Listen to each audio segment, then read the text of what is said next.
So here I have my provisional cast on. It's a bunch of chain stitches because it was crocheted on.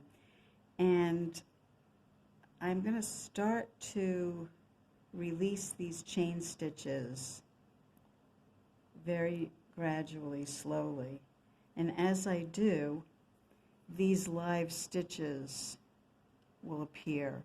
So I'm going to pick these up because I'm going to be working in the opposite direction off of these stitches to finish the trim on my collar. So you see, one at a time, I'll just pick up these stitches as I pull out the chain.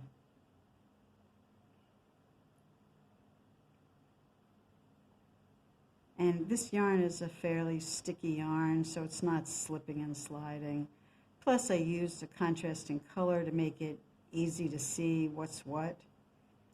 And this is rather smooth, so it's not sticking at all. Okay, I think you probably get the gist.